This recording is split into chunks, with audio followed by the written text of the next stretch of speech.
Hello everyone, and welcome to Classic Gaming Today, where we take a look at the gaming experiences of the past through the eyes of the present. I am your host Tony, and today we're going to look at Killer Instinct, a one-on-one tournament fighting title, developed by Rare and published by Nintendo for arcades in 1994, with ports to the Super Nintendo Entertainment System and Game Boy following in 1995, and eventually a re-release on the Xbox One console in 2013. We're going to look at that game in just a couple minutes, but first, as is usual, just a little bit of housekeeping up front. As always, I am excited to be here. I hope all of you are as well. If you'd like to reach out, let me know how I'm doing, provide feedback, comments, suggestions, or just talk about classic games and technology in general. I would love to hear from you, and there are a few ways you can reach out. I have an X account with the handle @ClassicGamingT. I have an email address, which is classicgamingtoday@gmail.com, and we have our Discord server. The link is in the show notes. Discord is the best way to get in touch with me and the rest of the community around this podcast. We have a ton of fun out on Discord. We do weekly and monthly gaming challenges, prizes, awards, discussions. It is all out there. I highly encourage you all to check it out. I also highly encourage you to check out our Patreon. It is patreon.com/classicgamingtoday. If you want even more Classic Gaming Today goodness, including a Patreon exclusive bi-weekly podcast expansion pack, patreon.com/classicgamingtoday is where it's at. I'd also like to give a shout out to our Pantheon patrons. They are ISO, Rich Senewal, David Morton, Sam Twardowski, Sean Oliver, and Maximus Marshall, Steve Novoselic, Wendell Jr., Chris Snowden, The Bay 101, Toucan Sam, Christopher Fose, Grayor, Snatch Bandicoot, NYC Lewis W., Martin Steiner, and Marek. Thank you guys for supporting the show. Thank you all for supporting the show. Whether you contribute monetarily or simply listen on a regular basis, I truly do appreciate all of the support. Before we start diving deep into Killer Instinct, I thought it'd be a good idea to tell you why I chose Killer Instinct for this episode of the podcast. And in fact, I did not, because this is another Patreon-sponsored episode. This episode was sponsored by Toucan Sam. Unfortunately, Toucan Sam did not have an opportunity to send in a sponsor message for today's episode. But regardless, thank you for your sponsorship and your support. As is often the case, I actually have some experience with Killer Instinct from back when I was younger. I had played Killer Instinct back in the arcades. I played Killer Instinct in the home on the Super Nintendo. I owned Killer Instinct Gold for the Nintendo 64 when it eventually came out. I have played a lot of Killer Instinct in my lifetime, but I haven't played a ton of Killer Instinct since I was younger. I would say beyond the mid-90s, I haven't really fired up the game all that much. I remember fondly playing Killer Instinct. I remember the graphics being so high quality, the sound being so dynamic, the, so to speak, fatalities, because they weren't called fatalities in this game. What were they? Ultimates. The ultimates in Killer Instinct. I remember all of that, and I remember thinking to myself, here was a game that was published by Nintendo, and it was so unlike any other game that Nintendo had published in the past. We've talked before, we've had a full episode on Mortal Kombat, and we talked about the controversy surrounding Mortal Kombat and the level of gore and violence and blood in that game with all of their fatalities and blood splattering around everywhere. And we talked about the fact that Nintendo wasn't going to have any of that. When Mortal Kombat came out, when it was ported to the home consoles, Nintendo said, we are not going to have that level of violence on one of our systems. So they censored it. They censored Mortal Kombat. They took away a lot of the gore. They replaced it with sweat. They replaced everything. Well, not everything, but they replaced most things that could be seen as realistic, so to speak, violence. They replaced it. They censored it. And now, just a couple years later, Nintendo was publishing a game called Killer Instinct, which did in fact have some blood in it, which did in fact have fatality-like moves in it, and was made by pretty much one of their closest development partners in Rare. How did this even happen? Before Killer Instinct was made, I would have thought that Nintendo allowing any degree of violence like this on a system, on a home console that they owned, or even just being associated with it by publishing a game, I would have thought it would have been impossible, because their stance on all of that gore from Mortal Kombat and other games that were questionable and controversial, Nintendo wanted to distance themselves from it because they said that their platform was for all ages and they didn't want to have any of that content on that platform. But now, with Killer Instinct, Nintendo had published a fully featured fighting game with a degree of gore and violence that I had never expected.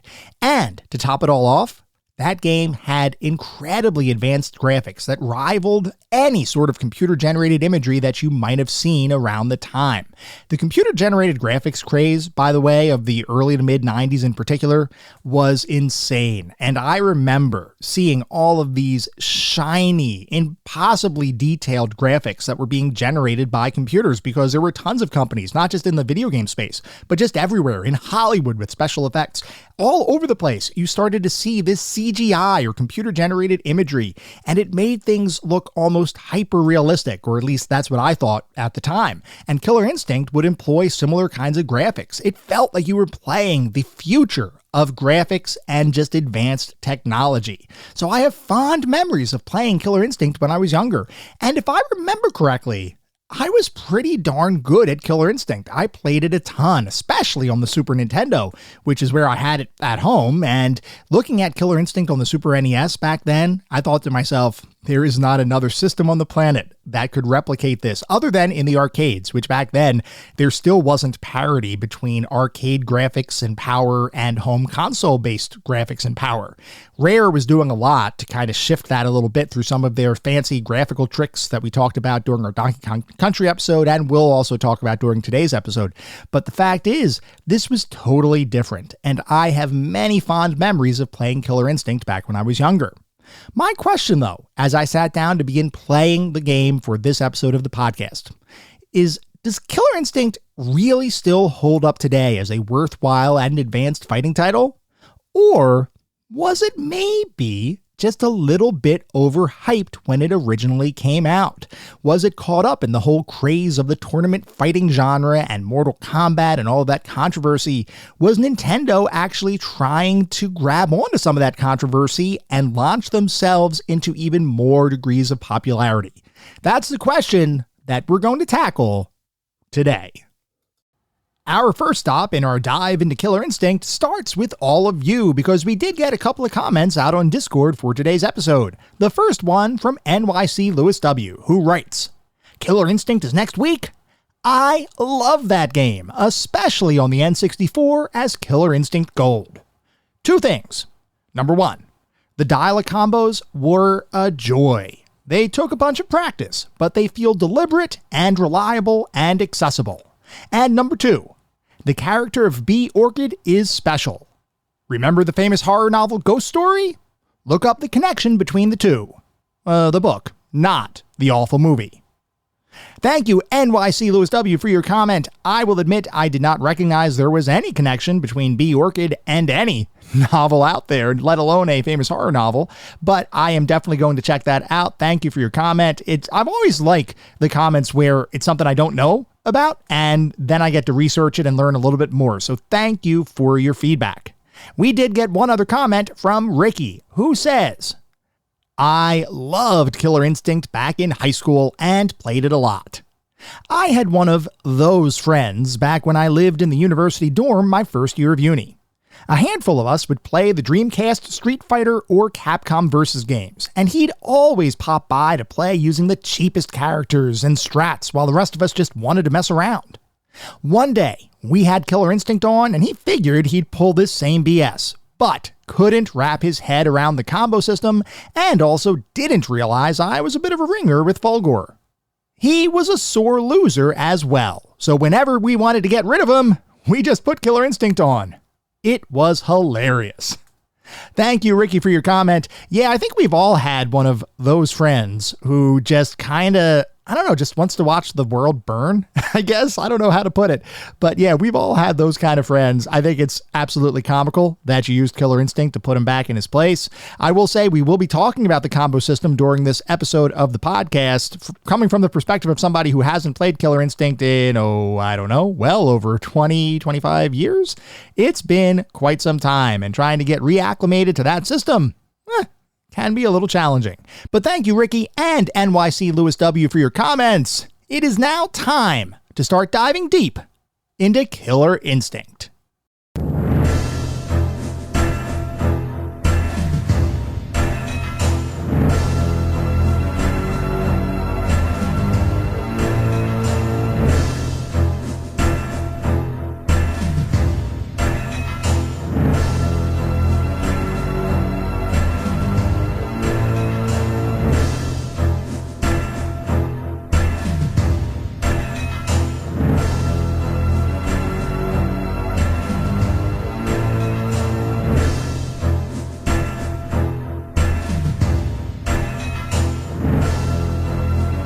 Killer Instinct is a one-on-one tournament fighting title developed by Rare and published by Nintendo for arcades in 1994, with ports to the Super Nintendo and Game Boy following a year later, and eventually a re-release on the Xbox One in 2013. Before we can talk about Killer Instinct, we need to take a step back and talk about the game's creator, software development company Rare, an incredibly innovative and prolific game studio who over the course of the 80s and 90s became one of Nintendo's most trusted and bankable development partners. Before we do that though, I should mention that this is not the first time that we've talked about Rare, and as a result, a portion of the history we're about to discuss will likely be familiar to longer-time listeners. While a bit of repetition here is unavoidable, simply because the history of Rare is, well, the history of Rare, there are certainly specific circumstances and unique situations that resulted in the eventual creation of our game of the day, Killer Instinct. We'll definitely get there, but we can't just jump to the middle chapter of the book that is Rare. No, instead, as we always do, we need to start at the very beginning. So with that out of the way, let's start talking once again about Rare, the UK company founded by brothers Chris and Tim Stamper that began its life as Ultimate Play the Game in 1982, with a focus on creating games for the UK microcomputer market, most prominently the ZX Spectrum line of computers developed by Sinclair Research. As Ultimate Play the Game, the Stampers had some early successes with creating innovative titles that were unlike the kinds of experiences that other game development studios typically developed.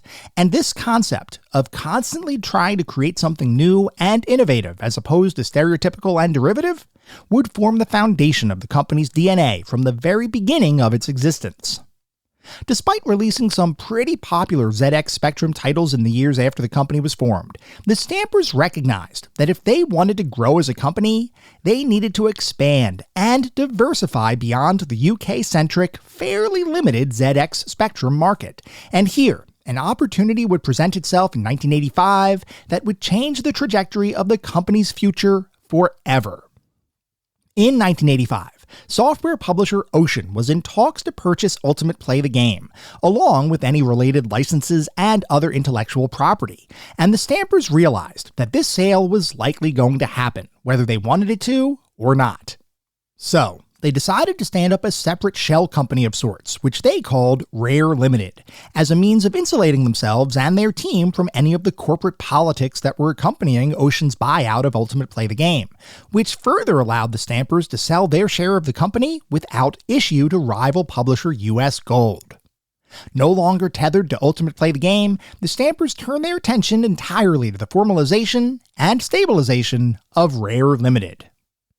With their new company established, the Stampers now had to figure out where they wanted to focus and what kinds of games they wanted to create. They knew they wanted to standardize on a stable technology platform, something that wouldn't have a ton of variability that would need to be accounted for whenever they created a new title, which meant that the computer market of the time was effectively out, since there were a huge number of proprietary systems, hardware, and software that made developing for anything other than a singular computer platform a real challenge. And they knew they wanted to choose a technology platform that would have a fairly large number of users, with the potential for even greater growth, since their prior efforts on the ZX Spectrum, while successful, had an upper bound for potential sales given the relatively small size of the market.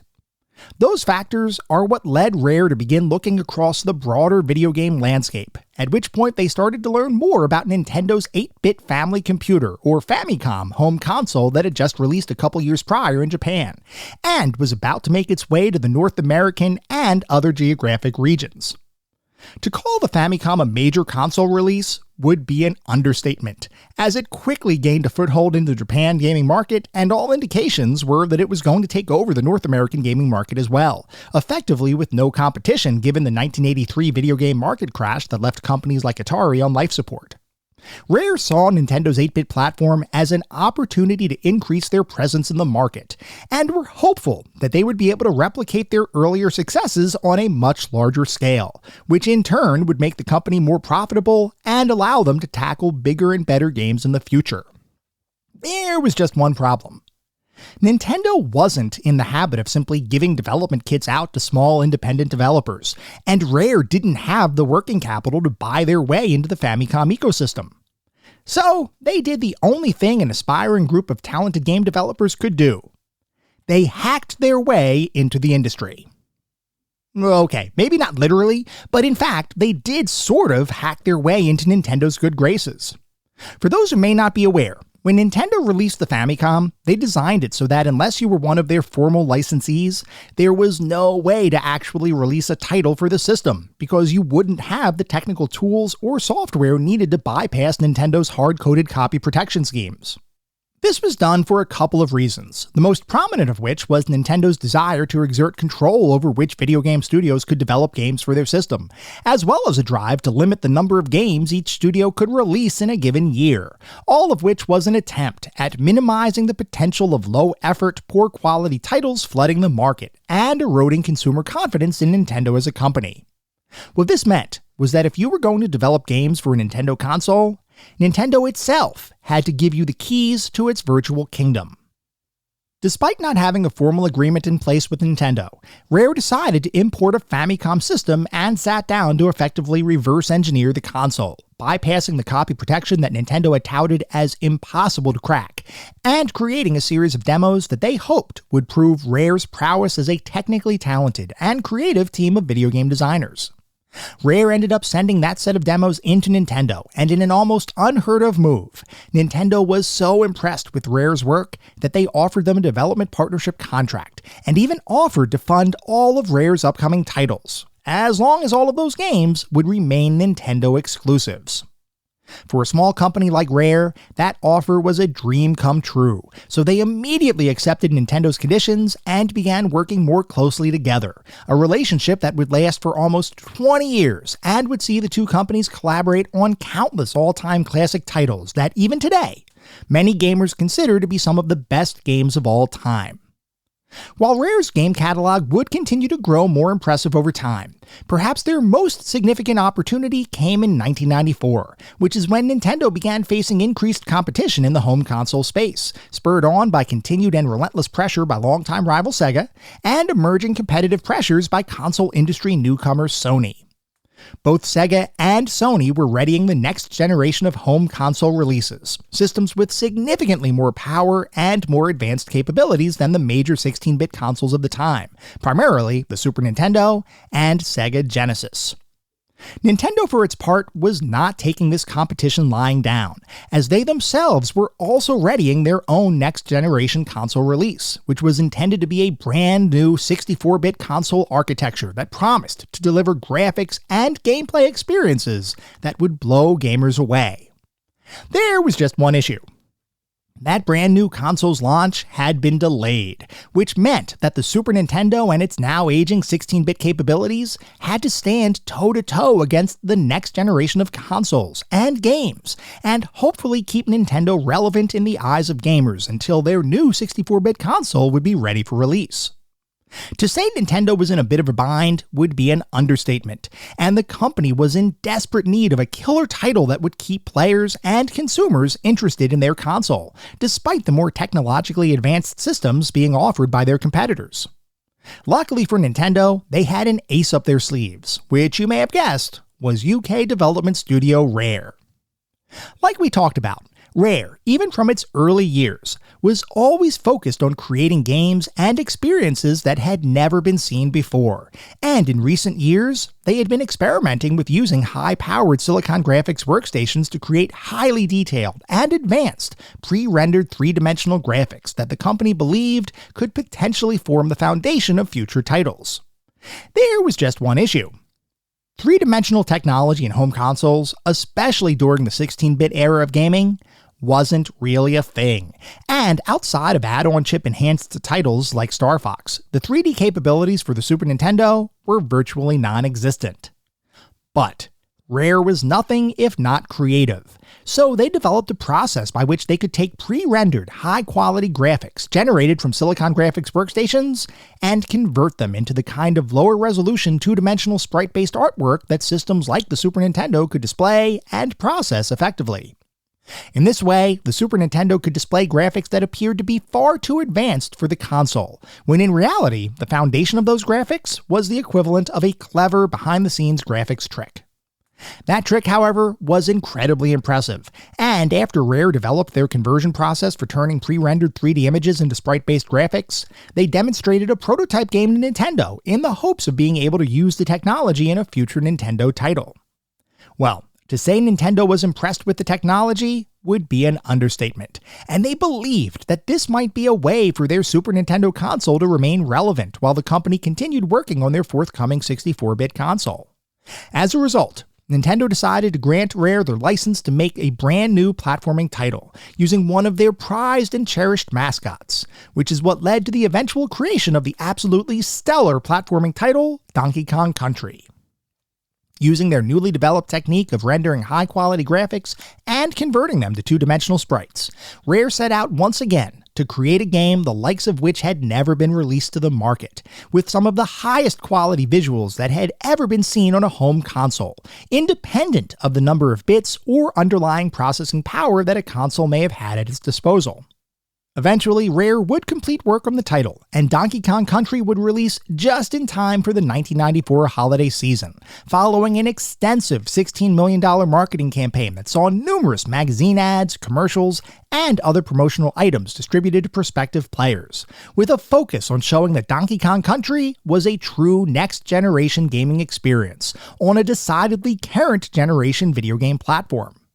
And despite its 16-bit limitations, Donkey Kong Country would release to stellar reviews and universal acclaim, as players around the world had their minds collectively blown by the sheer awesomeness of the game's gameplay, graphics, and sound. Donkey Kong Country would go on to sell so many copies over the course of the 1994 holiday season that its total sales would exceed both the top-grossing film and musical album of the year, nearly combined. In short, Donkey Kong Country would be a success and would gross over $400 million by the end of the 1994 holiday season, an almost unfathomable number for the time, and one that proved, once again, that Rare was a development studio almost without equal. Donkey Kong Country and its eventual sequels would end up keeping the Super Nintendo relevant in the market, despite the increased competition Nintendo was facing from other console manufacturers. Nintendo's formal answer to that competitive landscape, the Nintendo 64, was still in the process of being engineered, though despite its persistent delays, the console was highly anticipated, and gamers the world over were anxiously awaiting its release. And Nintendo, for its part, took great efforts to ensure that they would have a dynamic team of developers ready to deliver world-class gaming experiences to the masses, once the console would finally be ready to release to the market. This group of initial developers, codenamed the Dream Team, consisted of a bunch of prolific industry veterans, including Acclaim, Midway, Ocean, Spectrum Holobyte, and, most pertinent to our discussion today, Rare. Because, while Rare had a team dedicated to continued 16-bit game development efforts, their partnership with Nintendo afforded them the ability to continue to branch out and evolve as a company. And over the years, the company would grow from a small-scale, several-person studio into a company employing well over 100 people by the mid-90s, including hiring a bunch of talent directly out of college, as well as attracting the attention of industry veterans who wanted to work with one of the best, brightest, and innovative development studios on the planet. This continued expansion of talent actually started well before Donkey Kong Country's release in late 1994, and in fact, the early research Rare was exploring in 3D computer-generated imagery would end up having applications well beyond the creation of a new mascot-themed platformer for Nintendo's 16-bit console ecosystem. Before we talk about that, though, we need to take a small detour to introduce a new player in our story, that being game designer Ken Lobb, a very talented designer who over the years would end up providing his talents to a number of highly influential and commercially successful video game releases. The path to becoming a gaming design superstar, however, was not a smooth one, and would instead require a degree of persistence beyond what many people would be willing to apply. The first issue with Lobb's entrance into the video game industry is the fact that when he graduated from DeVry University in 1982, he was attempting to get a job in the industry at perhaps the worst time in recorded history, as he applied to game company Atari right around the same time as the United States was entering a significant downturn in video game sales, a full-scale market crash that in 1983 made it so that not many companies in the industry were in the market for new and at the time unproven game designers. Lob attempted to apply to Atari, which was pretty much the worst company to apply to at this time in history, because the market crash hit Atari about as hard as any company could have possibly been hit. So it's not hard to see why Lob, as a newly graduated college student, ultimately did not secure a job in the video game industry back in the early 80s. For his part, though, Lob never gave up on his dreams, and as the later 80s approached, he would have a new opportunity to join game development studio Taxon, a somewhat smaller company who would have their hand in creating several games for both the Nintendo NES and Game Boy systems. While I have a fair amount of nostalgia for some of Taxon's titles, like the NES versions of Fist of the North Star and G.I. Joe, the simple fact is that Taxon was not a big player in the video game industry. Despite that fact, though, it would be a foot in the door for Lob, who spent several years acting as the product manager of the United States division of Taxon before the company ultimately shut down in 1991.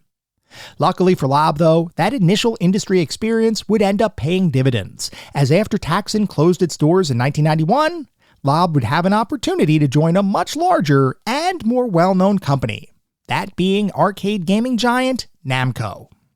While at Namco, Lob had the opportunity to witness the evolution of the arcade industry that was taking place throughout the early 90s, and while observing this natural evolution, Lob was most interested in the popularization of the tournament fighter, a genre of game that had its origins in the 80s and was itself an offshoot of the fairly popular side-scrolling beat-em-up style of games.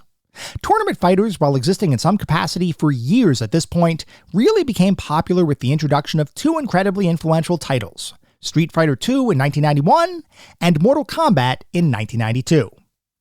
We have talked in the past about the differences between those two titles, with Street Fighter tending to gravitate towards more cartoon-like and special move-centric violence, while Mortal Kombat's main claims to fame were its digitized fighters, gory combat, and fight-ending fatalities, providing arcade-goers with a visceral fighting experience that literally had never been seen before. While at Namco, Ken Lob had a front-row seat to witness these and other fighting titles release on the arcade market, and he began to consider, perhaps he could create his very own tournament fighting game, complete with a full roster of selectable fighters, each of which would have their own set of special moves, violence, and fatality-like finishing maneuvers, alongside an advanced combat system that was conceptualized to be both approachable for newcomers, while at the same time providing a level of depth for interested gamers to master. Lob was very excited about his fighting game concept, so much so that he brought a pitch to Namco leadership in the hopes of receiving approval and funding to pursue the creation of a brand new tournament fighting title. He packaged up all of his ideas, gave the game a working title, which he dubbed Melee, and then pitched the concept to Namco. Unfortunately for Lob, though, Namco was not interested in the concept, and would instead choose to focus on other arcade titles, many of which would eventually become classics in their own right. For Lob, though, the fact that Namco was hard at work on future classics was hardly a consolation. His own idea was rejected, and at the time, he had no defined path forward to make his game a reality. Lob was disappointed, but he wasn't defeated. While Namco ultimately passed on Melee, Lob would shop the concept around to other companies, with one in particular expressing keen interest. That company, surprisingly, was Nintendo, who at the time was a very vocal opponent of violence in gaming, and in particular took great offense to Mortal Kombat's style of bloody combat, which is why the Super Nintendo version of the game would famously be censored in comparison to the Sega Genesis version of the title. It turns out, despite Melee being a fairly violent concept, Nintendo saw the merit in the idea, which is why they would end up sending Lob over to one of their most trusted partner companies, the UK-based development studio Rare, to pitch the idea as a potential future title. Rare's founders, the Stamper brothers, listened to Lob's pitch and were immediately intrigued. In a coincidental turn of events, Rare had been thinking internally about how to break into the arcade market, and in particular, were interested in taking the fight to Mortal Kombat, with the hopes of creating their own tournament fighting title to compete with Mortal Kombat directly. The only issue was, Rare hadn't really gotten too far on any singular concept, other than knowing that they wanted to compete with Mortal Kombat in some capacity. With Ken Lob's idea providing them a path forward, it didn't take long before Rare decided to bring a brand new tournament fighting game to the arcade market, alongside arcade game publisher Midway's parent company WMS Industries. That game, which was once known as the working title Melee, would be rechristened to be a bit more hard-edge, something that all involved believed would convey the same kind of visceral, hard-hitting emotion that Mortal Kombat had captured with their own gore-filled fighting title. In the process, the game that would come to be known as Killer Instinct was officially born. Killer Instinct began its life as an arcade project, though interestingly, the core technology behind the game was a variant of Nintendo's long-gestating Nintendo 64 console, albeit one designed for the arcades, not the living room. This foundational hardware, which at the time of Killer Instinct's inception was still known as the Ultra 64, would allow Rare to imbue the title with advanced graphics, similar in many ways to the computer-generated imagery that made Donkey Kong Country such a hit, albeit even more advanced, because Killer Instinct wasn't constrained by Nintendo's 16-bit console ecosystem.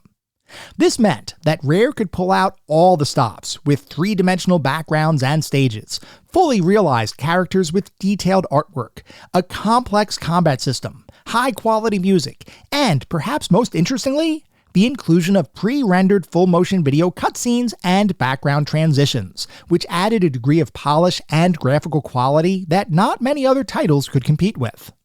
In fact, the arcade version of Killer Instinct would be notable for the fact that it was the first arcade game to use a hard drive to store the various assets needed for the game to run. Before Killer Instinct, arcade titles would store all aspects of a given game in memory chips, most often soldered onto various logic boards and embedded within an arcade cabinet's innards. Killer Instinct was so big, and its graphics and music were so advanced, that it was impossible, or at least prohibitively expensive, to use memory chips to store all of this data. Instead, Rare would use an internal hard drive as a means to store all of the content required by the game, and in the process, Killer Instinct would enter the record books as being the biggest arcade game ever created, at least as of 1994. Similar to Mortal Kombat, it would also be notable for being designed as a much more violent title than what Nintendo would typically be involved with. And beyond simply giving the go-ahead to release the game on a Nintendo platform, Nintendo was the actual publisher for Killer Instinct. The observant amongst you might be wondering why Nintendo had such a change of heart, because just a couple years prior, the company was one of the most vocal opponents of violence in video games. What had changed now? Well, the answer to that question was the introduction of the Entertainment Software Ratings Board, or ESRB, the organization responsible for rating video games and determining what ages a given title would be suitable for. Nintendo, in a bit of revisionist history, claimed that they never had an issue with violence in video games. They simply had an issue with releasing violent games that could potentially be seen by children. And they believed that with the introduction of the ESRB, the potential of a child being exposed to a violent game was now mitigated. Okay, Nintendo, sure, I'll believe you. Maybe, not really, because I do recall a Senate hearing during which Nintendo Vice President and General Counsel Howard Lincoln declared, quite loudly, that Night Trap, which was another game deemed morally reprehensible by early 90s politicians, would never appear on a Nintendo console. Lincoln didn't say Night Trap won't appear on a Nintendo console until a rating system was put in place. He simply said it would never happen. Regardless, the fact is that for whatever reason, Nintendo was completely behind the creation and release of Killer Instinct, despite the inclusion of fatality-like finishing moves and more violent content than any other Nintendo-published title that had ever been released up to that point in history. And, as a bonus, Nintendo figured that Killer Instinct would make a great launch title for their forthcoming Nintendo 64 console, and would likely be able to be ported to the console fairly easily, considering the Killer Instinct arcade platform shared many of the same technological foundations as the home version of the console. Nintendo and Rare thought this would be a win-win. The only question was, would the duo's foray into violent one-on-one combat actually take the fight to Mortal Kombat and other similar titles? Or would it fall flat and fail to attract a following amongst arcade goers? The answer to that question would come in October of 1994, when Killer Instinct released in North American arcades. So, what ended up happening, you might be wondering? Well, if you guessed that Killer Instinct would become one of the most popular and commercially successful arcade games for the next couple years, and would eclipse 500 million plays within the first 6 months of release, you'd be right. To put it simply, Killer Instinct was a runaway hit, and would be both critically acclaimed and widely praised by the arcade fighting game community. It turns out, Rare had yet another hit on their hands, a fact that Nintendo and the game's original designer Ken Lobb both loved. As with many successful arcade releases, it wouldn't take long before Killer Instinct would be ported to home consoles, though interestingly, Killer Instinct in its original form would never make its way to the Nintendo 64, despite Nintendo's best intentions. It turns out that the Nintendo 64's release would be delayed again, and by the time the console hit the home market in 1996, the original Killer Instinct was no longer the new hotness. Instead, by the time the N64 came out, Killer Instinct 2 was running wild across the arcade scene, so it only made sense that that title would be the first Killer Instinct to grace the Nintendo 64, as it would eventually release as Killer Instinct Gold in late 1996. That's not to say that the original Killer Instinct would be a one-and-done arcade release though, as it would be ported to both the Super Nintendo and Nintendo Game Boy consoles in 1995, though as you might imagine, serious concessions would have to be made to bring the arcade title to comparatively underpowered home consoles. The Game Boy version would obviously be the most constrained, and is really only a port in name only, as the game would have to be completely recreated and slimmed down in order to run on the portable Game Boy console. The Super Nintendo version would similarly need to be pared down, but due to Rare's prior experience with Donkey Kong Country's use of pre-rendered computer graphics, at least the Super Nintendo version looked like the arcade counterpart. That's not to say it was identical, and any side-by-side comparison would definitely show the disparities between the two versions. But despite that fact, the Super Nintendo version was a reasonable facsimile of the arcade version of the title, albeit a somewhat less feature-rich and technologically impressive game than its arcade counterpart. Despite those limitations, the Super Nintendo version would sell incredibly well, with over 1 million copies sold within a month of its release, en route to 3.2 million copies sold over the course of its lifetime.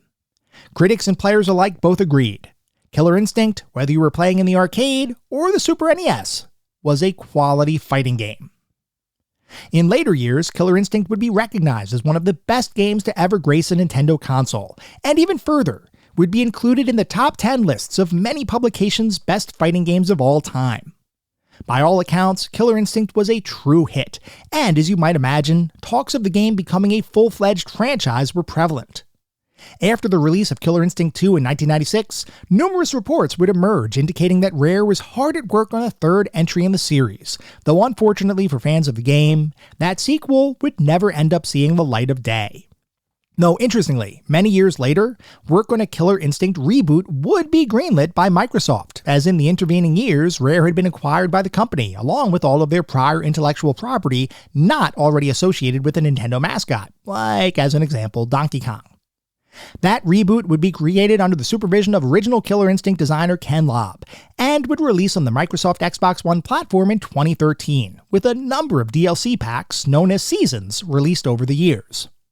That game would eventually be remastered for the now modern Xbox Series X and S console series, though as of this recording, it's unclear if any additional content packs or fighters will be coming to this version of the title, nor is it certain what the future holds for Killer Instinct. Which, in many ways, is a shame, because despite not having quite the level of longevity as the Mortal Kombats and Street Fighters of the world, Killer Instinct did succeed in carving out a niche in the tournament fighting game space, and in the process, became a beloved title that countless gamers around the world have mastered and appreciated for years. My question, as I began playing Killer Instinct for this podcast episode, is whether the game still holds up today, despite being a title that originally released in arcades over 30 years ago. Yo, check this out.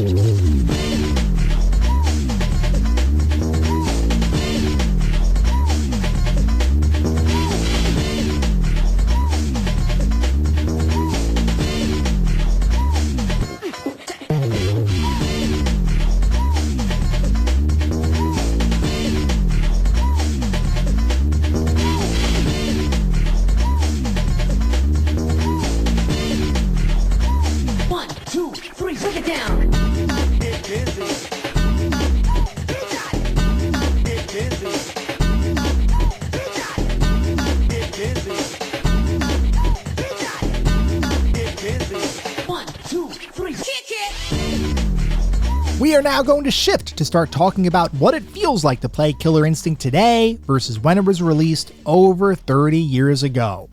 Before we do that though, I do have to give a little bit of a point of clarification about what we're going to look at in this pseudo review section of the podcast. And specifically, the question is, which version of Killer Instinct are we going to look at? Well, the answer to that is actually two different versions of the game. We are going to look at the Super NES home version of the title because that is the version of the game that I have the most personal experience with over the course of my lifetime, but we are also going to look at the arcade version of the game. And here I have a special story that, well, at least a short story, that is going to explain why I chose to also include the arcade version of the game. I recently had an opportunity to visit a real live arcade in the real living world, and I was walking around that arcade space. And I used to love going to arcades when I was a kid. I would play all sorts of games, and I had an opportunity to go to an arcade today, which I know doesn't really resemble the same kinds of arcades as what we've had in the past back in the 80s and 90s, but still, arcades are pretty darn cool.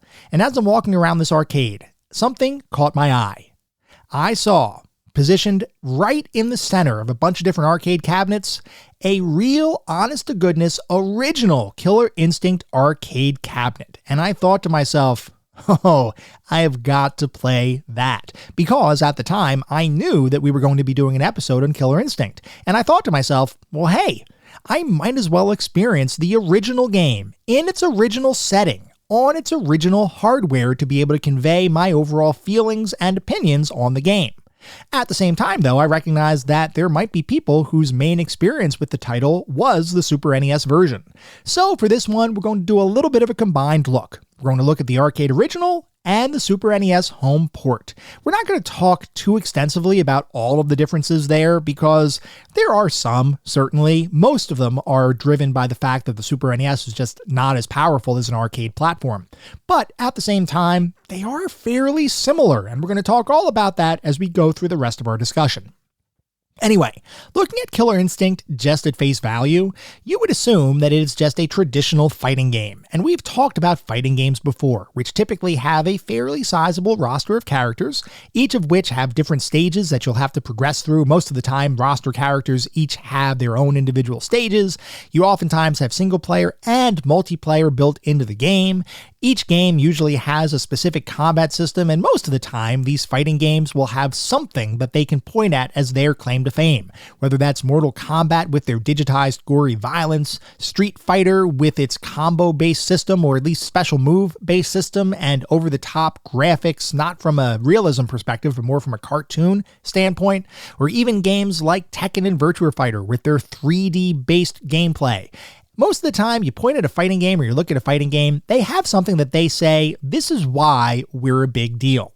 Killer Instinct is no different, and we're going to talk about that in just a couple minutes. But first, I do want to take a look at the roster of characters available in the game, because Killer Instinct's overall character list is perhaps one of the more diverse sets of characters that you'll see in a fighting title released around the mid-90s. To start, you have Black Orchid, who is a female assassin. You have Chief Thunder, who's a Native American with tomahawk weapons. He actually dual wields tomahawks, which is really cool. You have Cinder, which is a fire creature. Fulgor, who's kind of like this cybernetic robot kind of thing. Glacius is an ice creature, effectively the analog of Cinder, albeit in ice form. You have Jago, who is effectively Ryu Hayabusa from Ninja Gaiden. He's basically a ninja, and Jago is awesome. He's actually the character that I decided to play through both versions of the title with to form my opinions of the game. So Jago was my quote-unquote main as I played through each of the games. You also had Riptor, who is a vicious dinosaur, which I'm assuming just wasn't a typo. It should have been Raptor, but now it's Riptor, which actually sounds kind of cool. And then you have Saberwolf, which is a werewolf-like creature. You have Spinal, who, cheekily enough, is a skeleton pirate kind of thing. You have TJ Combo, who's a boxer. And then finally, you have Idol, who is the boss of the overall game. As with most fighting games, each of these individual characters have their own stages. And if you're playing the single-player version of the game, you need to beat every single character in the game, including a fight against yourself, in order to emerge victorious. To do that, you have to get used to the game's combat system. And once again, similar to other fighting titles, the combat system is fairly traditional at face value. You have 6 different attacks representing quick, medium, and fierce kinds of strikes, and you can attack using both upper and lower hits. So if you're playing the arcade version of the game, you have 6 different buttons that are all tied to either quick, medium, fierce, lower, or upper attacks. As you're playing the game, you'll notice that each match consists of 2 rounds. Sort of, because it's not like traditional games where you beat an opponent for a given round and then your life bar resets and you go into round 2. In Killer Instinct, the way it works is you effectively have 2 life bars. Each character has 2 life bars, and your goal is to deplete your opponent's 2 life bars before they can deplete yours. If you can deplete their 2 life bars before they deplete your 2 life bars, then you win the match and you move on to the next match. The cool thing here, and something that is a little bit unique, is that life bars do not reset between rounds, which means if you're really good, you may be able to enter round 2 with a fairly sizable life bar and your opponent will be fairly depleted.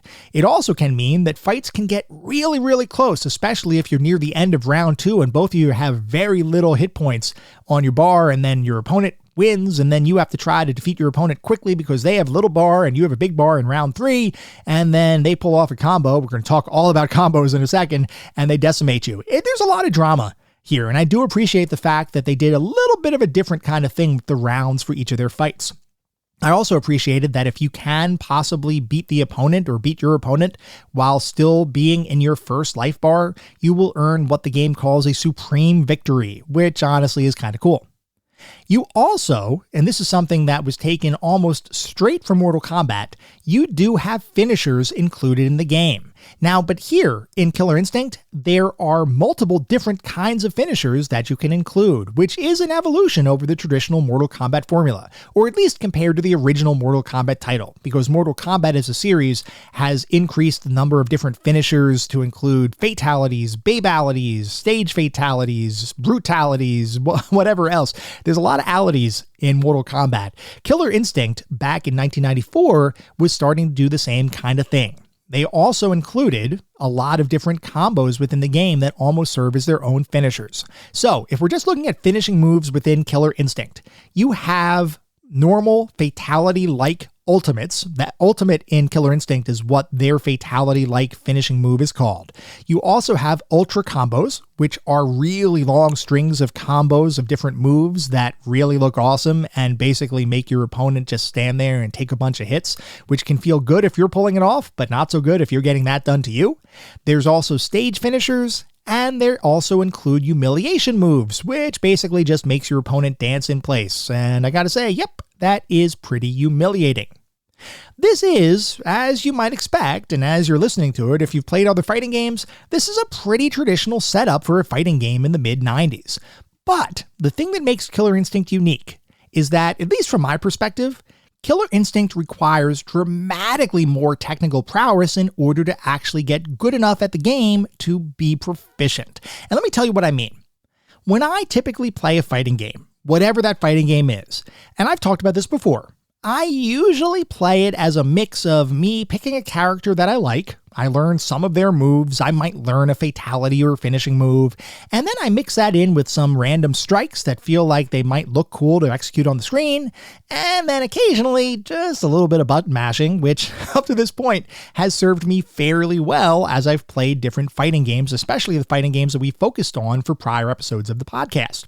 That's the normal way I play a fighting game. And I would say that as a non-competitive fighting game player, that's probably fairly traditional for more casual fighting game gamers. Well, I tried to do that with Killer Instinct. I tried to do my traditional, hey, maybe I'll do like a half circle forward and combine it with a strong punch kind of thing and see if I can throw a projectile. I tried jumping in and out of battle and doing some flying kicks or ducking down and doing some uppercuts and seeing if I could time my moves to effectively destroy the computer. And I tried occasionally to get the computer caught in an AI loop where I could exploit the AI's stupidity in order to execute the same move over and over and over again. The thing is, Killer Instinct didn't really let me do that. It actually stood right in my way and said, No, you will not do that, because if you try to do that, not only are we going to learn the move that you're trying to execute, we are also going to unleash a devastating combo on you, which is going to drop your life from full to zero in literally 5 seconds. So at this point, it's probably a good idea to talk about the combo system in the game, which from my perspective is the main thing that makes Killer Instinct a bit more unique than other fighting games released in the early to mid 90s. Combos, in general, are absolutely brutal, if you can actually land them, and the concept itself is very simple. Each character has different button and move combos that will automatically set off a series of attacks.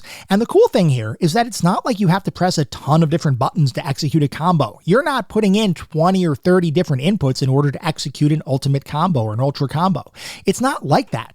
A lot of the moves in any given combo for a character are almost automatic. Not quite automatic, but they are kinda automatic, assuming that you can hit the right buttons at the right time. Now, the combo system here in the game consists of a few different elements. There are openers, which is effectively the opening move of any given combination sequence. There are auto doubles, which is the follow-on move to an opener. So you execute your opener, whatever that is for your main character or for the character that you're playing. And then if you execute a specific move, it will automatically execute 2 moves in rapid succession. That might be a double kick. That might be a double punch. That might be something like that. It might be 2 different kinds of kicks, but stringed together. So there are a few different ways you could go into this auto double kind of sequence. Then there are linkers, which are effectively the conjunctions, I'll say, of the combo system in Killer Instinct, which ties different parts of combos together. And then you have enders, which is, as the name suggests, a way of ending a given combination sequence. Each character has different moves and button presses that correspond to each of those pieces of a given combo, and oftentimes the power of your attack will determine whether a combo will continue or end. So as an example, you might be doing a combo and one of the moves you need to do is a strong punch with a certain character. Well, if you only hit medium punch or weak punch, you're not going to continue that combo because the game is expecting a fierce punch or a strong punch in this instance. So there is a lot of memorization that's needed in order to actually understand what button presses and moves are required for the combinations for the specific character that you're trying to play. And the fact is that this difference between all of the different characters and the fact that it requires different moves, the game requires you to learn different moves, different strings of button presses, and is different between each characters in order to execute all of their combos. All it means is, number one, it probably makes sense to focus on a single character when you start playing the game, or at least find the character that you most gravitate towards and really learn that character. And then number two, it means you're going to actually have to spend some time learning the game if you want to become proficient. Killer Instinct is not the kind of game that you can simply sit down, play, and assume that you're going to waltz to victory, especially against the computer. Against another player, a human opponent, that's fine, because oftentimes, if you can find a human opponent with a similar skill level, you're probably doing the same kind of thing. You're probably doing the same kind of thing that I do, which is you're learning a couple moves, you're doing a couple of strikes, and maybe doing a little bit of button mashing on the side, and those can be exciting fights too. They may not be the most technically proficient fights, but they can be exciting. But if you're trying to compete against the computer, you are going to have to learn the game, because otherwise it's going to take you an excessive amount of time in order to actually beat the game. Which is why, like I was talking about, picking a character as your main, so to speak, is advisable, assuming that you do in fact want to spend the time needed to really become proficient with the game. Anyway, generally speaking, pulling off a combo is relatively simple, assuming that you've studied the opener and various pieces of a combo for your character. And when you land a long combo, you really do feel like a freaking beast. It is so cool to see you pull off this combo and then have the announcer announce something like Ultra Combo or Hyper Combo or any other number of combo superlatives. It is a really cool feeling when you pull that off. Here's the thing though. The computer, especially in the arcade version of the game, is simply better than you in every capacity. Not only can they pull off more combos more easily than you, but they can counter your combos repeatedly. The cool thing with Killer Instinct is that there's actually a combo breaker built into every single character, which does have, once again, a very specific button combination for each character in order to pull off. The thought behind a combo breaker is exactly what the name implies, which is if you're in the middle of a combo, meaning you're getting the combo done to you, you can execute this combo breaker and it will break that person's combo and return control to you so you can hopefully take the fight back to your opponent. What I will tell you, as a person who has played Killer Instinct across multiple versions for many hours over the course of the last couple weeks, is that actually landing those combo breakers can be pretty darn challenging. And the computer will oftentimes combo break you without even breaking a sweat, which means that even if you're in the midst of a really long combo, or even if you've learned how to pull off these combos yourself, the computer will almost always counter you in some capacity, which can make things just a little bit frustrating as you play through the computer-controlled opponents that oftentimes make up the tournament that you try to make your way through to beat the game. And even beyond that, and something that I found kind of funny, especially when I was playing the arcade version of the game, the computer will punish you. It learns. I swear it has to learn what you're doing, because there were a couple occasions where I was playing the game and I was in the middle of a fight and I was trying to do my spam kind of move where I was trying to see if I could do a jumping kick and land a few jumping kicks in a row. And oftentimes, maybe at the beginning of the fight, I'd be able to pull that off. But then the computer learns your tactics. It legitimately learns what you're doing. And then by the end of the fight, it will try to spam move you. So I've had multiple times where I would jump at a computer opponent and then it would execute an uppercut. And then I would jump back and it would execute the same uppercut. And the timing for the computer is always perfect, obviously, because it knows what inputs you're trying to do. And I could see this. There were occasions where I would stand on the screen and the computer would do a spam flying kick attack that, because of how it timed it and probably my own lack of skill, it would land those flying kick attacks more time than not. It was kind of funny because the computer kind of played like I sometimes play against it, and it felt like it was really punishing me. Now, granted, the computer is way better than I am just in general, so this didn't really feel all that great. But at the end of the day, I did appreciate the fact, and it was kind of comical, that the computer played in some capacities the way that I would typically play a game against the computer. Now, you might be wondering, how long did it take you to beat Killer Instinct? Because I did, in fact, beat Killer Instinct both in the arcade as well as on the Super Nintendo. Well, playing in the arcade, and once again, this is on a real arcade machine, it took me the equivalent of 76 continues to beat the game. When you consider that each of those continues would have cost 2 quarters back in the day, that means I would have spent 152 quarters, which was just a little bit under $40. So it cost me the equivalent of $38 to beat Killer Instinct in the arcades. The Super NES version was actually a fair bit easier than its arcade counterpart. It only took me 27 continues to beat the Super NES version of the game. But regardless, whether you're playing in the arcade or you're playing on the Super Nintendo, Killer Instinct is one challenging game. And that doesn't even include a discussion around the game's final boss, Idol, who can regenerate hit points, which, let me tell you, when I noticed that happening, when I saw Idol hit me across the screen, and then he stomped his feet a couple times, and he started to regenerate hit points that I had just taken away from him, my first reaction was, WTF is going on, because that is so darn unfair. Man, I'm thinking back to it right now, and it was while I was in the arcade, and I had attacked Idol. I was doing fairly well, and it was like my first fight against him, and I thought to myself, I may actually do it. I may beat him on my first try. I took him down to around half hit points of his first life bar, and then I walked forward, and I thought, I've got this guy's number.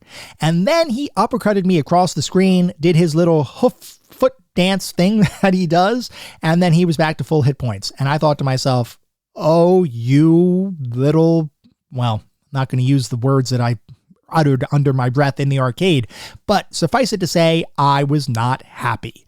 And the fact of the matter is that if I look across the entire gameplay experience with Killer Instinct, It really is a very challenging game, and fighting games in general, especially arcade versions of fighting games, have traditionally been very, very difficult to beat against the computer, because, especially back in the early to mid-90s, the whole concept of artificial intelligence in gaming was kind of artificial, which you might expect, but I mean it to say that the overall way that this AI or the AI routines would work, typically it would read a player's inputs, and then based on some percentage, based on whether you're playing on a high difficulty or a low difficulty, the computer would counter those inputs. It knew what you were doing. It wasn't thinking for itself. It knew what you input, and it knew exactly how to counter it. And technically, the computer could counter everything that you did if it wanted to.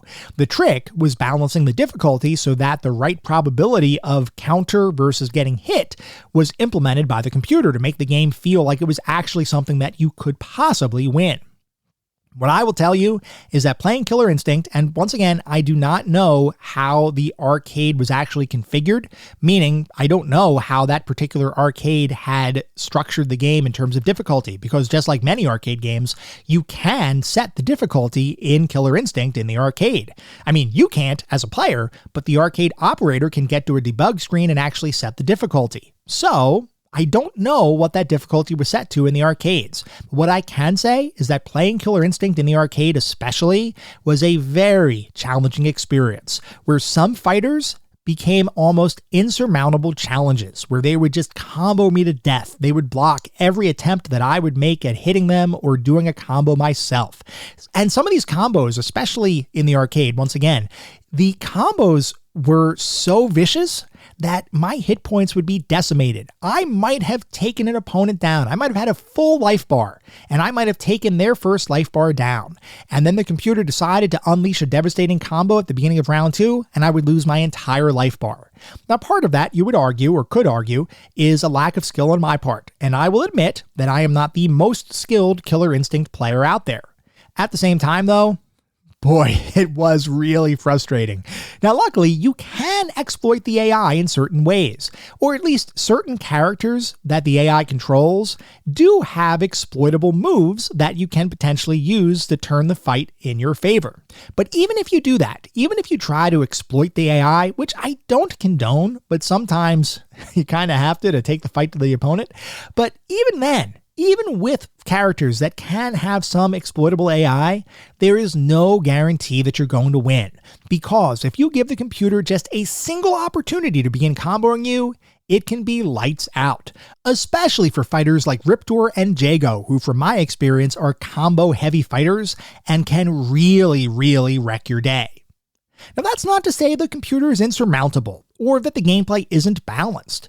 It's just that Killer Instinct, from my perspective, requires more focused attention and a bit more skill than most other fighting games released in the early to mid-90s.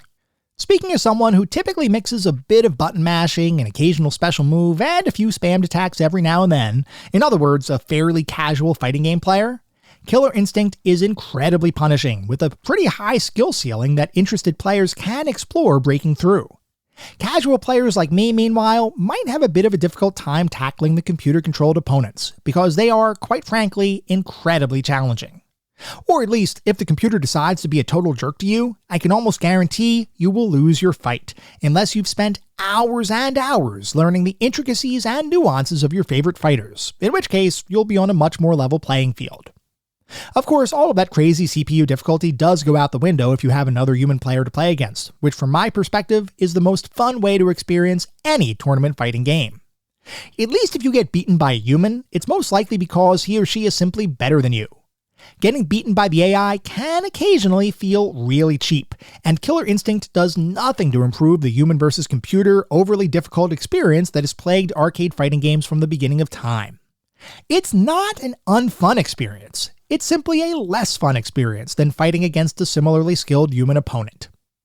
Anyway, the bottom line is that Killer Instinct is definitely an interesting mix of traditional tournament fighting, coupled with a much more technical combo and move system than what I originally remembered. And we're going to talk more about that and other aspects of the game in just a couple minutes. First though, as we always do, we need to take a look at the back of the box. because, as you all know, I love looking at the back of the box for these games. I love learning how different companies marketed their products, especially in the era of gaming that we typically look at. Back then, we didn't have a pervasive internet. We didn't have YouTube with gameplay videos. Back then, when we made a buying decision, it was often based off of word of mouth from family and friends, game reviews we may have read in magazines, and what the box actually looked like sitting on the store shelf. Did the front of the box make the game look cool? If so, we'd pick it up. Did the back of the box make the game sound cool? If so, we might purchase it. If not, back on the shelf it would go. Now for Killer Instinct, a little bit of a different kind of situation, because a lot of times when you played Killer Instinct in the arcades and then you went to buy it on the Super Nintendo, you were hoping to get an arcade-like experience in the home. So when I purchased Killer Instinct, and for awareness I did purchase it back when it originally came out on the Super NES, I kinda knew what I was getting myself into. But regardless, that was not a guarantee, because maybe you didn't play it in the arcades.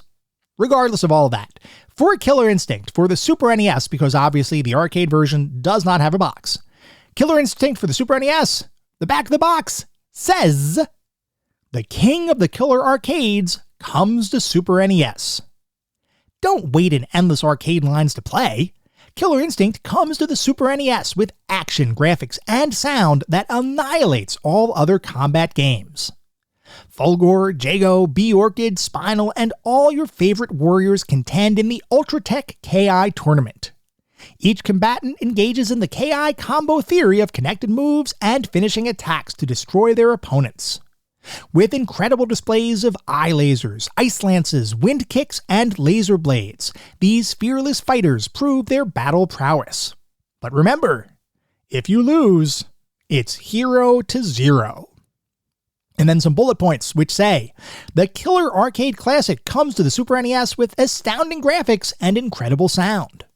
The complete cast of famous fighters with all their special combos and finishing moves. Contains a colossal 32 megabits of incredible fighting action. And finally, Killer Cuts music CD included inside. This incredible CD is packed with the Killer Instinct soundtrack and remixed tracks for an added level of entertainment. And that is the back of the box for Killer Instinct for the Super NES, and I've got to say, yep, this one sells me entirely. Even as somebody who doesn't play a ton of fighting games, or at least doesn't play them a lot, this one did sell me, and it sold me back when it first came out, because I knew of Killer Instinct, and like I was talking about, the thought that Nintendo was behind such a... It wasn't really all that gory violent, but still behind a violent, hyper-realistic, and to a degree, arcade game. Hyper-realistic in that the CGI graphics were kind of this hyper-realism kind of mode. But the fact that Nintendo was behind this and was letting the game release on the Super Nintendo, it was crazy to me. So yes, the box definitely sold me back when I was younger. It honestly still kind of sells me. This feels like the right kind of marketing pitch that appeals to me. And looking at the screenshots, because there are a few screenshots on the back of the box as well, it just looks good. It looks especially good for a Super Nintendo game. So even if I didn't know anything else about Killer Instinct, I would probably purchase this game just because the graphics look so far advanced beyond what you would expect the Super Nintendo to be capable of.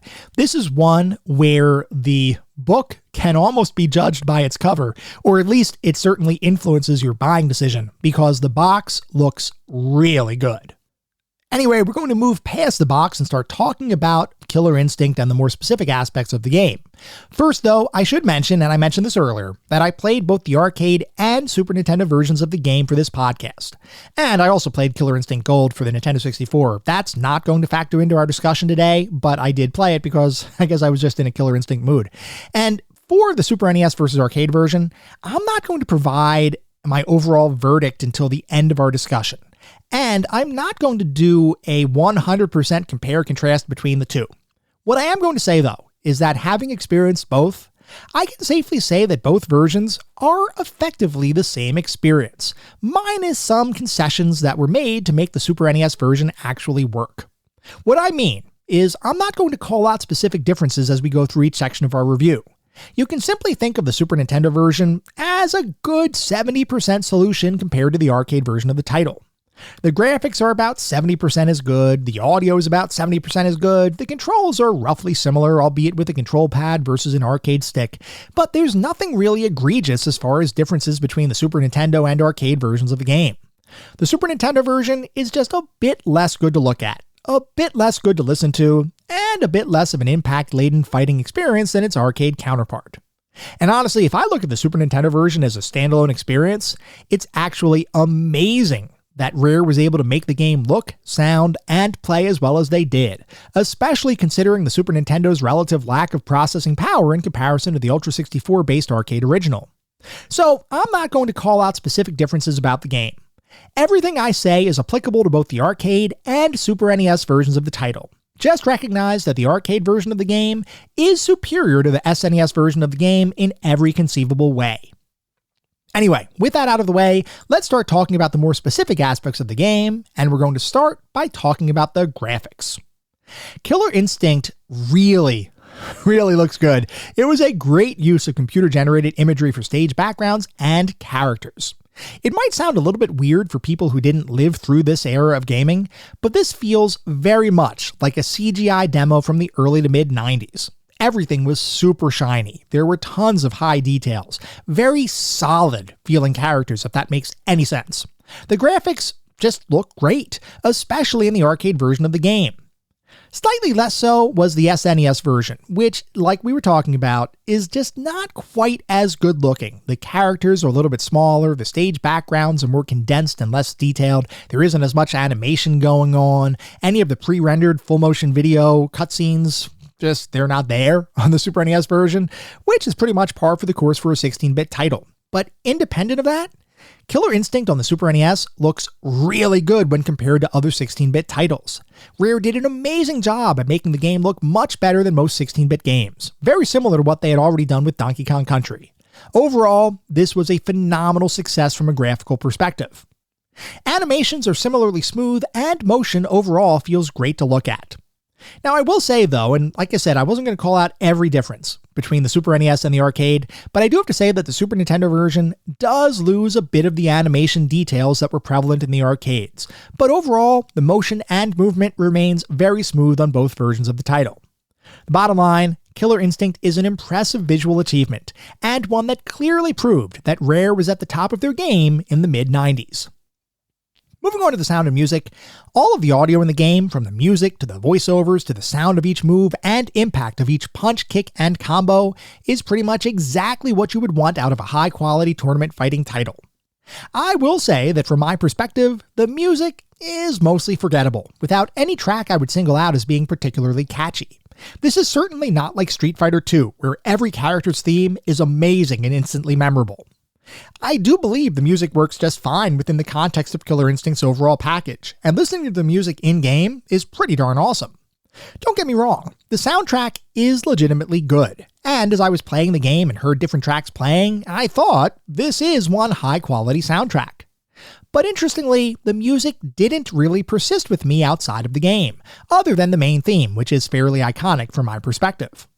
The rest of the music, by contrast, is good in the moment, and I remember it the moment that I hear several bars of any given track, but it's not something that's catchy enough for me to have had it become a part of my personal long-term memory.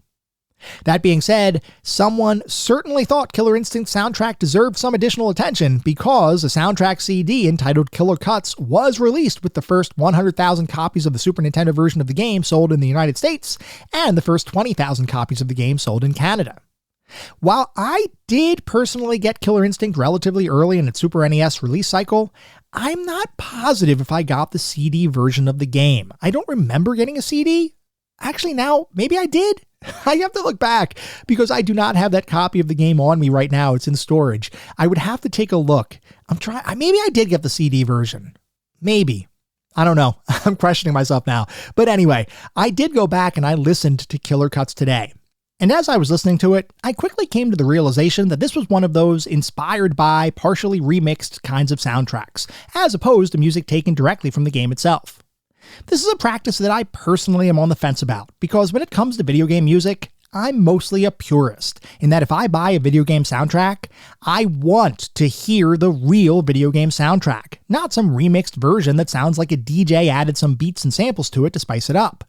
There's nothing wrong with Killer Cuts, it's purely my own preferences that drive me to not like that version of the soundtrack quite as much as I would have hoped. Regardless, Killer Instinct's audio environment is pretty darn great, and even though it may not be as memorable as some other tournament fighting titles, it still stands on its own, especially in the moment-to-moment gameplay, to be a strong addition to the game. No real complaints here.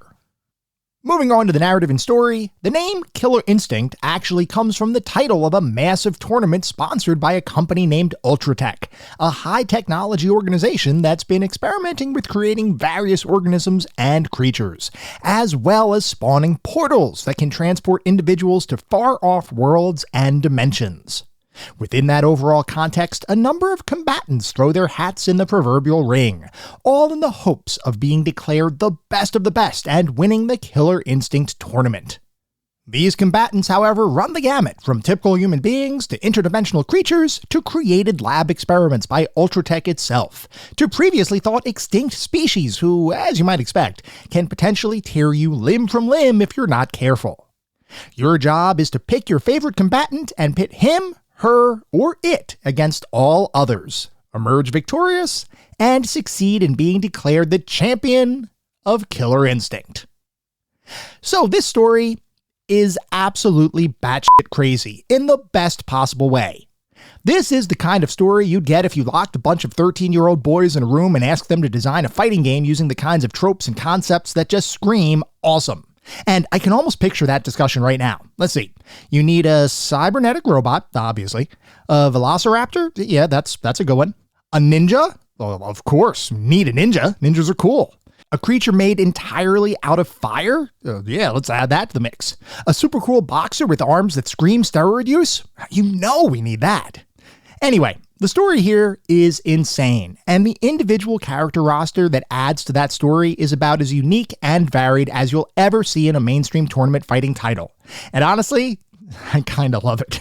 The story is not the main attraction here though, and other than the background lore and the endings for each character if you beat the game, you're not really going to see any of this story in the game itself. I mean, it's not like each fight has a cutscene or story drop that accompanies it. No, the story here is 100% in the background, which was fairly typical for fighting games from the early to mid-90s. And you know what? In this instance, that is absolutely perfect. And I have zero issues with how Killer Instinct handled its completely off-the-wall narrative. Moving on to the gameplay and controls, we've already talked a fair bit about the overall gameplay and controls for Killer Instinct, so I'm not going to rehash all that here. What I do want to reiterate, though, is just how technical the gameplay is. This is not a button mashers kind of game, and it's not even for players who may memorize a couple moves and mix them in with several different strikes to really keep your opponent guessing. No, this is a game for the kind of people that really like fighting titles, and aren't afraid of spending a ton of time mastering the intricacies of all of the game's combat and combo system. Especially against the computer, getting good enough to emerge victorious can take some time. And like I mentioned earlier, the preferred way to play the game is actually against a similarly skilled human opponent. It's not that the CPU is poorly designed, it's just that it's annoying to face it if you're not already an expert with the game, and admittedly, I am not. I did eventually beat both the arcade and Super Nintendo versions of the game, and I felt like I did pretty well considering I hadn't touched the game for close to 30 years. But I would be lying if I said the AI-based battles weren't a bit frustrating, and in some instances, insanely aggravating. Imagine having your opponent down to a sliver of health, and then they unleash a hyper combo, followed by a master combo, followed by yet another combo of some sort, all of which are effectively unblockable unless you learn the ins and outs of your character, including their unique combo breaker ability.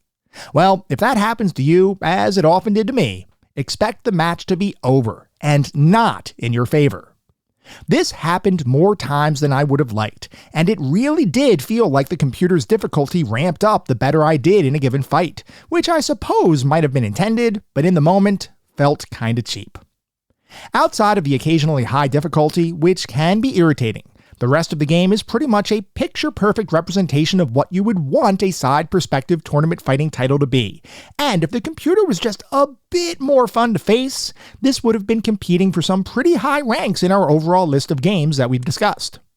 As it stands, though, the AI's difficulty does take it down just a little bit. Though once again, if you're playing the game against your brother or a friend or someone who is at a similar skill level as you are, Expect an engrossing, thrilling, and quite frankly addicting experience that you'll likely not want to put down. Given the variety of the fighters on display, the quality of the game's graphics and audio, and the tight controls, this is one tournament fighting game that you do not want to miss. So, what is our verdict on Killer Instinct? Well, from my perspective, Killer Instinct is a game that gets so many things right, you'd probably assume that it'd be Pantheon material. But here, I have to urge caution. I believe Killer Instinct is a great game, and is at times a phenomenal game deserving of your attention.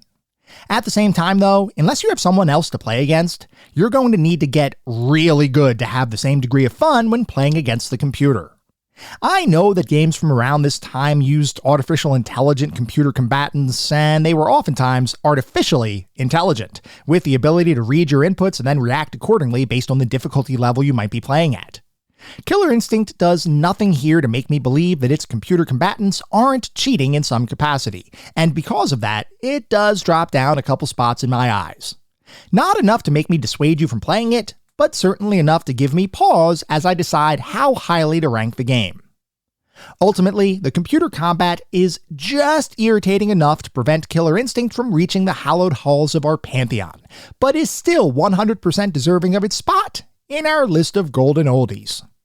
At the end of the day, the game does have some flaws associated with player versus computer gameplay, and because that was the primary way I played the game in preparation for today's episode, it's something I simply can't ignore.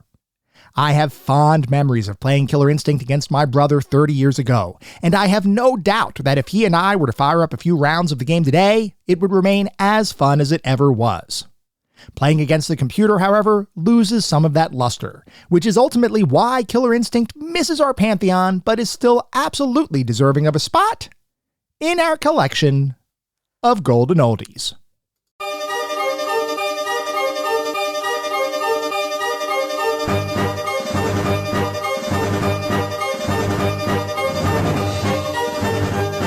It is now time for our weekly challenges. These are, of course, focused on Killer Instinct.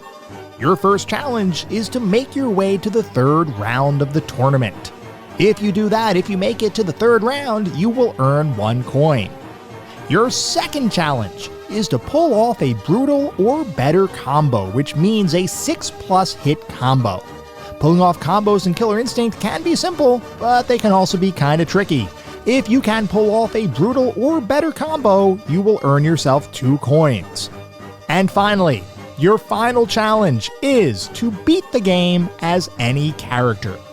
If you can emerge victorious from the entire Killer Instinct tournament, you will earn yourself 3 coins. As always, post proof of your accomplishments out on the CGT Gaming Challenges channel over on Discord. Good luck! You're going to need it.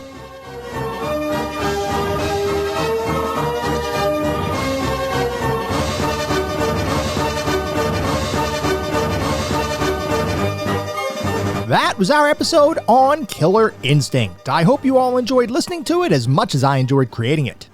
If you'd like to reach out, let me know how I'm doing, provide feedback, comments, suggestions, or just talk about classic games and technology in general, I would love to hear from you, and there are a few ways you can reach out.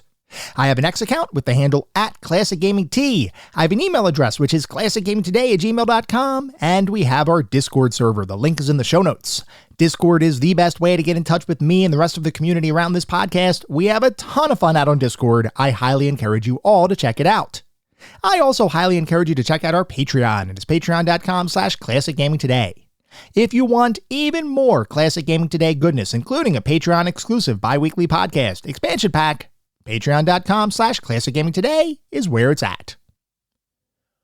Before we sign off for the week, I do want to mention that our next episode is going to be focused on Age of Empires 2.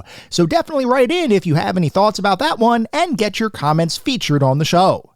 At the same time, I recognize you're likely listening to this podcast on any number of podcast services. And if you would feel so inclined, it would be great if you could leave me a review. This is not about trying to bolster star counts. This is not about trying to harvest a ton of 5-star ratings, though if that happens, awesome, it means we're doing something right. No, what it's really all about is trying to deliver the best possible podcast I can. The only way to do that is to get feedback from all of you, the listener community, to make sure I'm hitting the mark and delivering the content you all want to listen to. We get new listeners every single day, which is simply amazing. I want to continue to grow this community and continue to make the best possible podcast I can.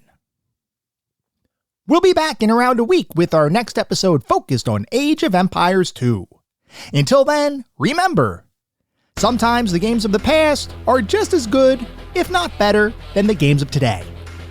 Goodbye, everyone.